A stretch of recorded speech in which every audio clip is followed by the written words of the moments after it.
We just heard Transvision Vamp from 1989 off their second album, Velveteen, a song called The Only One. That's pretty indicative of their sound. Transvision Vamp were certainly one of the biggest acts in the UK from 1988 to 1991. They're no more. They broke up. But Wendy James, their former lead singer, is certainly very active these days. She's got a brand new band called Racine, and she's on the phone with us now. How are things going in New York, Wendy? They're going very well. Here in America, it's going very well for me. And what I find fascinating, Wendy, is your move from the UK to America to basically begin again, form a new band, Racine, because you were previously in Transvision Vamp, which in the U.S. was more of a cult act. You know, we thought of you as like a cool college band, but in the U.K., it was a different story. You were one of the biggest bands. And around a lot of the globe, actually. We had a huge amount of success. But you're right, in America it was more a hip band rather than a major selling act. Right. We would see your videos on 120 Minutes on MTV, late at night, that sort of thing. We always charted very high in the college charts, but we never made it into the Billboard Top 40. And Transvision Vamp had 3 albums, Pop Art in 1988, Velveteen in 89, and Little Magnets versus the Bubble of Babel in 1991. And Nick Sayer wrote most of the material, right? Yeah, I mean, I would add in, you know, when you're in the studio and you're working it out, then of course I would be adding in my own natural melody, but he is, by and large, the songwriter of Transvision Vamp, yeah. And then you go solo with an album that was written by Elvis Costello, that was 1993, and then you come to America, right? Yeah, well, after a few years of knuckling down in England and, you know, basically closing my front door on everything apart from the learning process. And when Racine started, Racine was primarily just you. Well, it was just me. Yeah. When I arrived in America, and I only wish I'd come through Ellis Island like a proper immigrant. But when I arrived in America, Racine was just me. I arrived here with just the demos for Racine number 1. No band attached to me at that point, and not even a final recording, just the demo tape that I had constructed and recorded in England. And it was really when I finished the demo tape in England that I felt that I had my passport, so to speak, to the next stage of my life. And I questioned myself where I wanted to conduct the next stage of my life, and the answer was New York. Well, the interesting thing hearing Racine material is that we really finally get an idea of who you are. Right. In Transvision Vamp, you know, you're more or less an ingenue, you know, to some degree. Mm-hmm, mm-hmm. And there is a more streetwise Wendy James on these Racine tracks. Yeah, and I think, well, I mean, with all respect to Transvision Vamp, I think the lyrical content of all the Racine material is far and away above the quality of lyric writing on Transvision Vamp.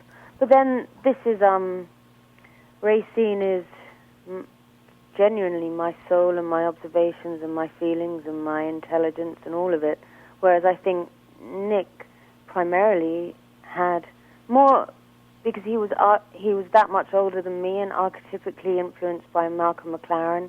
He came from that school of constructing an idea and, you know, just in the same way that according to myth and legend, just in the same way McLaren put the Pistols together from a bunch of oiks hanging around in Vivienne Westwood's store. Nick came from that school of thought, you know, proper old English punk rock.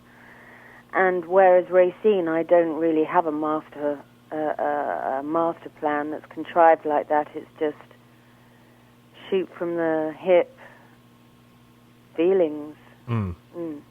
And I should mention that everyone could go to your website, which is theracineworld.com, and you can sample music. You can also get Racine. There's a direct link to iTunes from there. Right, and you can actually get Racine number 2, which is the latest record. Right. And of course, you're on MySpace as well. Yeah. Now, I've seen the video footage of Racine live. It's a kick-ass band. How do we get to see this band in New York City? Well, I have to arrange some American dates for sure, And for instance, the Bowery Ballroom have offered me a very nice date in December. The only thing that's making it a little bit difficult is 3 of us live in New York and 2 of us live in London. And so somebody has to pay transatlantic flights. Right. For us to all appear in New York. Or else I have to change the lineup, which I don't want to do because they're both wonderful musicians that I have back in England. Or they can move to America, which I do keep suggesting to them. But sooner or later, a record label will have to pick us up for America, and then at that point they can finance things like air flights. It's been that much easier for Europe because we're bigger there, and so promoters will pay air flights. But at the stage we're at in America, it would fall to me to pay for everybody to travel around, and that's a question, that's been what's stopping us perform in New York. Or, in fact, across America. But then once my boys are in New York, then I face the same problems that every band in New York faces, which is it's really, really expensive to do a tour of America if you're not supported by a record label. Right. Because America is so huge, and what are you going to do? Just eat Doritos and sleep in the back of the van? It's a tough thing to do an American tour without some financial assistance. Well, you mentioned the lineup to this band, and of course everyone can hear the music. If they go to the iTunes store or see the video clips you have, and Racine was just yourself, and you wound up getting these other people with you, and tell us about that process. Did that happen organically over time, or you said, I need a band behind me? No, completely organically. So much to the point that the first tour I did to support Racine 1 was only myself, Ray, who's the drummer from here in Brooklyn, and at that point we had a different guitarist he was a Manhattan person. And so we actually went out, but I hadn't found the perfect other guitarist and the perfect bass player, or a keyboard player, so we went out just the 3 of us and backing tracks, because I think to take a backing track was far more pleasant than to take musicians that you're not comfortable with. And then over time, and any musician will tell you, it's a real matter of luck, like one in 1,000, or very large odds that you settle on a bunch of people that are musicians that inspire you and excite you and make you perform better, but also are people that you can spend day in and day out with on the road, and who are also charismatic and give a good performance on stage. It's just it's so tough to find the right people in any country, but in New York especially, or maybe it's just America in general, which was quite a culture shock to me when I first got here.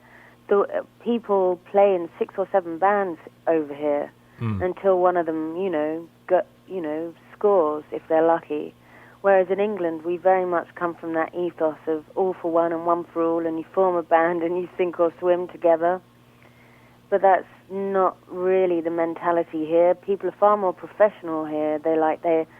I've got to earn a living with my instrument, so they're out there playing whatever gigs they can find, and that presents its own strange problems for making a band feel like it's a team, because everyone's off playing with a bunch of different guys every night.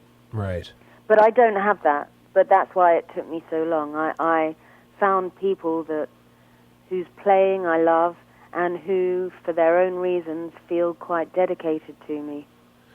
Well, I'll tell you, the combination really works. Yeah. And if listeners see just the video footage alone, I mean, Racine is electrifying. I know. Live. It's everything, it puts anything I did when I was a teenager totally. It's 2 entirely different planets. And when we were on the road, I mean, people can't help themselves but other than to refer to other bands that have. But we were just constantly compared to the New York Dolls, the Stooges, real male-fronted, hardcore rock and roll, alternative rock and roll bands, because I know what I'm doing on stage, but I've found a bunch of musicians that kill it on stage. They're phenomenal players, but they're also, kamikaze pilots.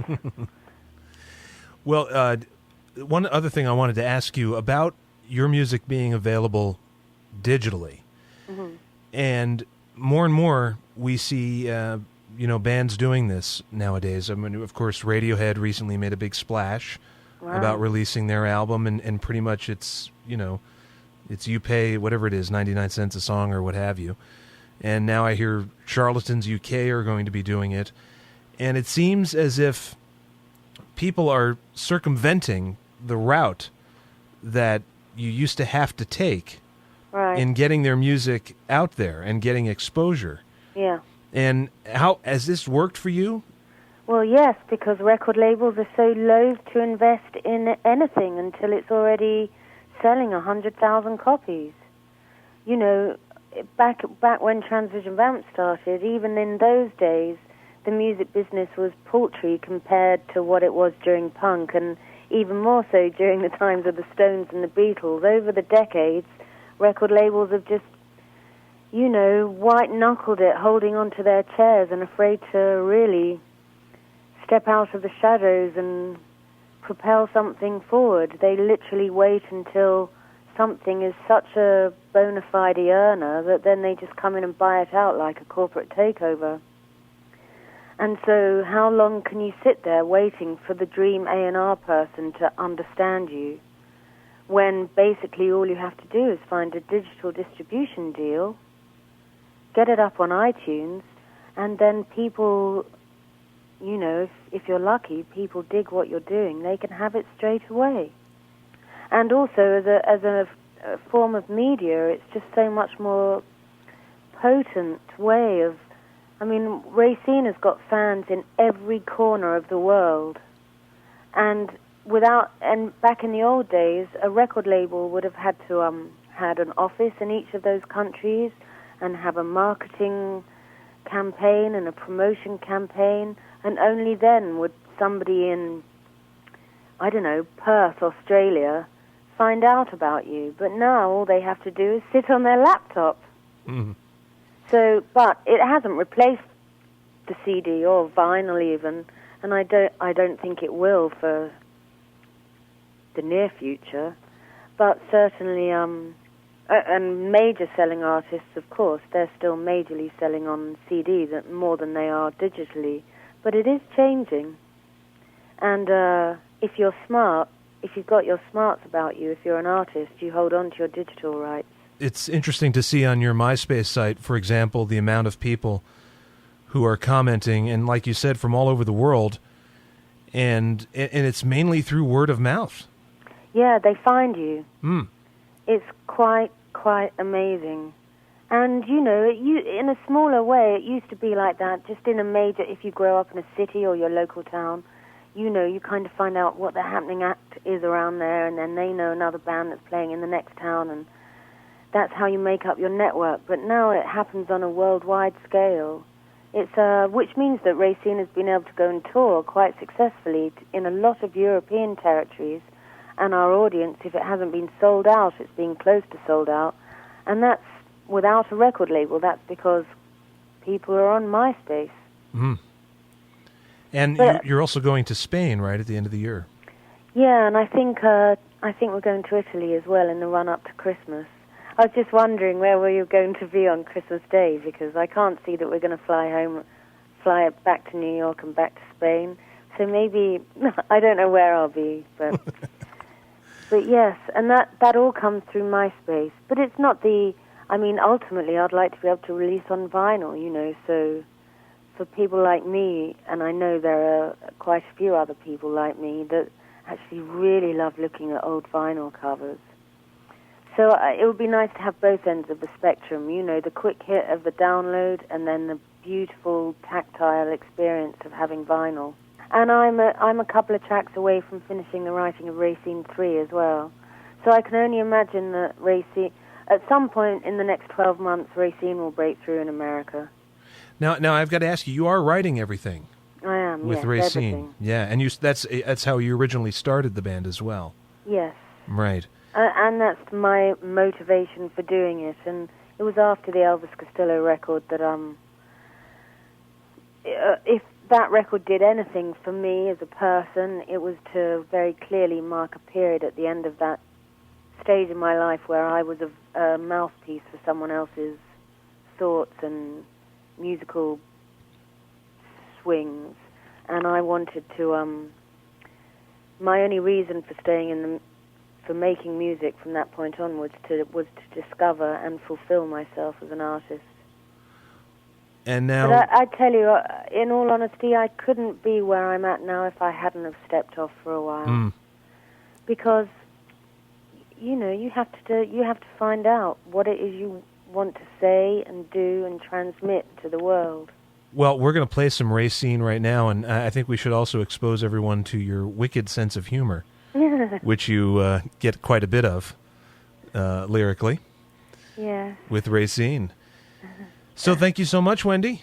Oh, it's a pleasure talking to you. It really is. It's great finally talking to you, and hopefully next time, if we have a conversation, it'll be in person. Yes, that would be wonderful. And hopefully it'll be at a gig. Even better. Yeah, in New York City. Yes. That would be great. That's great. It'll come true. It'll come true. It's ever evolving. Yeah. Well, it's ever evolving and it's loud. There's a slogan for you. All right. Thank you, Wendy. All right, darling. All right. Thank you. Bye-bye. Bye.